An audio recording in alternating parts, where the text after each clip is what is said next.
Selamat malam Pak Rudi dan teman-teman semua yang menonton video ini. Sebelumnya perkenalkan, nama saya Harley Kristiawan dari Teknik Industri 2019 Universitas Pelita Harapan. Pada video kali ini saya akan menjelaskan mengenai New Product Development Process dan juga Product Life Cycle. Pertama, saya akan menjelaskan mengenai New Product Development Process. Itu dibagi menjadi 8 tahap, yaitu yang pertama ada Idea Generation, Idea Screening, Concept Development and Testing, Marketing Strategy Development, Business Analysis, Product Development, Test Marketing, dan yang terakhir Commercialization. Yang pertama yaitu Idea Generation. Pengembang produk dimulai dengan pembuatan ide.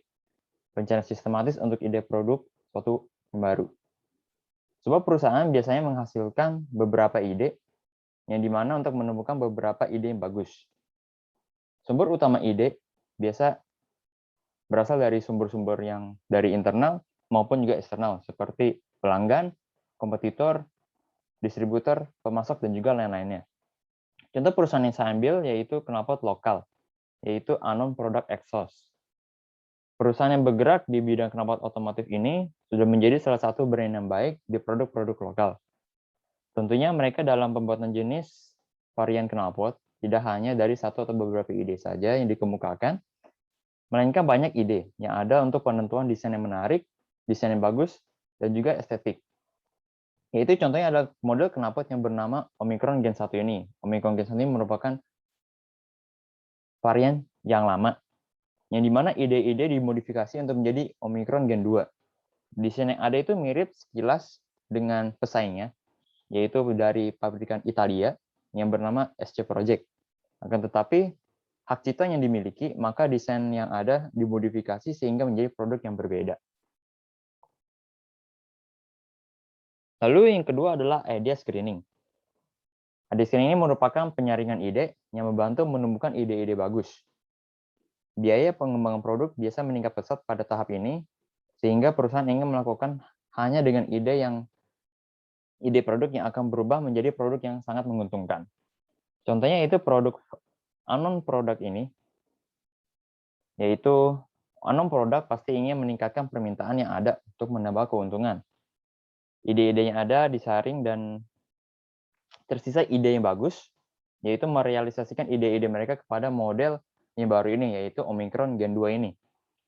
Versi terbarunya atau versi lebih estetik dari Omicron Gen 1, Omicron Gen 2 ini pasti memiliki desain yang lebih menarik, di mana menarik perhatian yang customer-nya ingin membelinya, yang berasal dari bahan-bahan material yang terbaik, sehingga menghasilkan produk yang baik juga. Lalu yang ketiga ada konsep development and testing. Ide yang menarik harus dikembangkan menjadi konsep produk. Dalam konsep development ini dibagi menjadi 3 hal, yaitu ide produk, konsep produk, dan citra produk.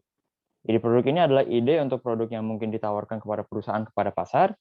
Konsep produk merupakan rincian atau rincian produk dari ide yang dinyatakan dalam konsumen, dan citra produk adalah cara konsumen memandang produk-produk tersebut. Lalu juga dilanjutkan dengan konsep testing, yaitu menguji konsep produk dengan target dari kumpulan-kumpulan konsumen untuk mengetahui apakah konsep tersebut memiliki daya tarik konsumen yang kuat. Perusahaan Anon produk ini meluncurkan jenis varian-varian terbaru dari knalpot yang mereka buat. Mereka tidak langsung memproduksinya dalam skala yang besar atau dalam skala yang banyak, tetapi mereka meluncurkan konsep varian terbaru ini, citra produk varian baru terbaru ini, serta mencoba untuk menguji konsep yang mereka kembangkan. Mereka targetkan kepada para penggemar motor, yang dimana dapat meningkatkan permintaan untuk produk mereka. Lalu yang keempat adalah marketing strategic development. Merancang strategi perusahaan untuk produk baru berdasarkan konsep-konsep produk. Pernyataan strategi pemasaran ini itu menjadi 3 bagian. Yang pertama itu ada target pasar, proporsi nilai yang direncanakan, penjualan, serta sasaran dari laba. Yaitu perusahaan, sebagai contoh perusahaan dari Anon Produk ini mengembangkan produk mereka dengan menggunakan target pasar yang sefrekuensi, di mana influencer-influencer yang mereka gunakan merupakan influencer yang berasal dari hobi roda 2 atau motor. Masyarakat beserta pasar-pasar tentu mempunyai rasa ingin beli ketika melihat influencer tersebut menggunakannya. Dua foto ini adalah influencer YouTuber yang memiliki hobi di bidang motor. Dari para pengikut influencer bisa menjadi salah satu pelanggan dari produk yang ditawarkan oleh unknown produk ini.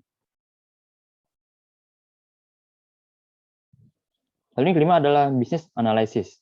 Analisis bisnis ini merupakan tinjauan untuk proyeksi penjualan, biaya, laba, dan laba untuk suatu produk.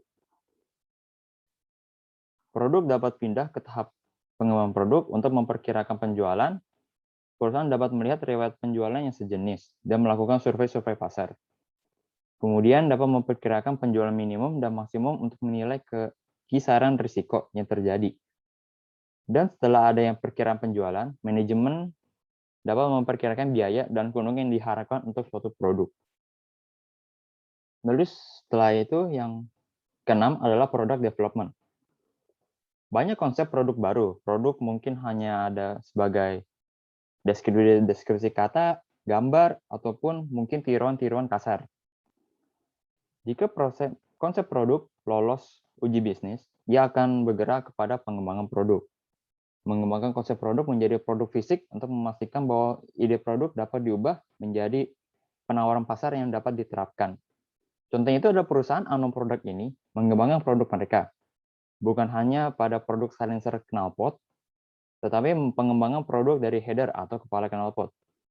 Sebelum-sebelumnya, produk yang ditawarkan oleh unknown produk ini masih belum banyak varian. Setelah melihat dari berbagai kompetitor-kompetitor yang ada, timbullah pengembangan produk, yaitu silencer knalpot motor yang sebelumnya berbahan dari stainless steel, yang ini, lalu diubah menjadi bahan-bahan karbon yang jauh lebih ringan, lebih estetik, serta lebih ringan.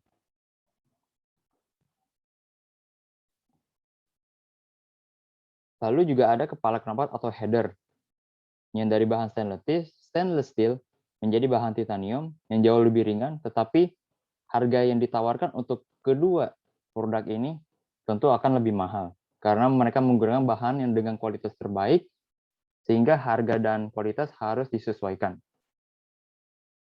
Lalu yang ketujuh adalah tes marketing. Tes marketing ini adalah ketika produk yang sudah lolos uji konsep dan uji produk, maka akan masuk ke tahap uji pemasaran. Tahap yang dimana produk dan program pemasaran yang diusulkan, diperkenalkan, dan diuji ke dalam pengaturan pasar. Uji pemasaran ini memberi pengalaman pemasar dengan memasarkan produk mereka sebelum pergi ke biaya besar dari pengenalan penuh. Ini memungkinkan perusahaan menguji produk dan seluruh program pemasarannya, yaitu strategi penargetan, posisi, periklanan, distribusi, harga, merek, serta tingkat-tingkat anggaran kepada pasar. Lalu yang terakhir, yang ke-8 itu adalah commercialization. Ini merupakan uji pemasaran memberi manajemen informasi yang dibutuhkan untuk membuat keputusan akhir tentang apakah akan meluncurkan produk baru. Jika perusahaan terus melakukan komersialisasi, hingga akan memperkenalkan produk barunya ke pasar sebanyak mungkin. Dan sebagai contoh dalam tes pemasaran atau tes marketing dan juga komersialisasi ini, unknown produk memiliki pengalaman yang baik dengan marketing dengan menggunakan influencer. Sejauh ini, unknown produk sudah dipromosikan oleh YouTuber, yaitu Den Dimas dan juga Jody Motovlog HD. Jika digabungkan, saya subscriber dari Den Dimas dan Jody Motovlog ini berjumlah jutaan subscriber. Dengan dilakukan promosi oleh rekan-rekannya ini, sangat membantu unknown produk dalam membranding dari unknown produk, sehingga unknown produk ini mengalami peningkatan dalam segi brandingnya. Lalu unknown produk ini semakin dikenal oleh pecinta-pecinta motor Indonesia, dan tentu meningkatkan penjualan yang mereka siapkan.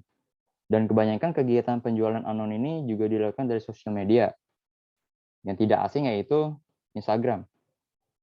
Dijelaskan juga bahwa dari Instagram ini dapat dilihat banyak data dan setiap postnya, yang dimana untuk melakukan kegiatan pemasaran, Instagram jauh lebih mudah untuk menyediakan video serta rekomendasi dari influencer-influencer yang ada. Lalu setelah itu saya akan menjelaskan mengenai product life cycle. Product lifecycle itu dibagi menjadi 5 bagian. Yang pertama itu adalah bagian product development, yang kedua adalah introduction, ketiga growth, keempat maturity, dan kelima adalah decline.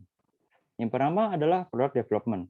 Product development adalah ketika perusahaan menemukan dan mengembangkan ide menjadi ide-ide produk baru. Sebagai contoh yaitu game RPG, yaitu Punishing Grey Raven.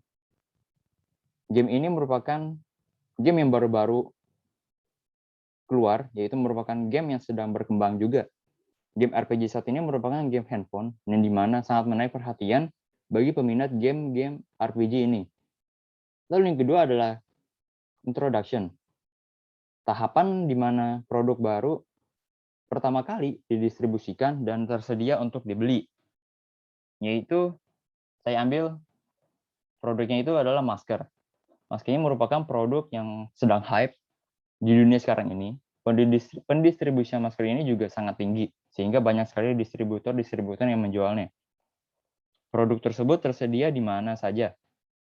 Sampai-sampai banyak sekali model yang diberikan dari jenis-jenis masker yang ada juga. Lalu yang ketiga ada growth, tahapan di mana penjualan produk mulai meningkat dengan cepat. Yaitu produk yang saya ambil adalah hand sanitizer.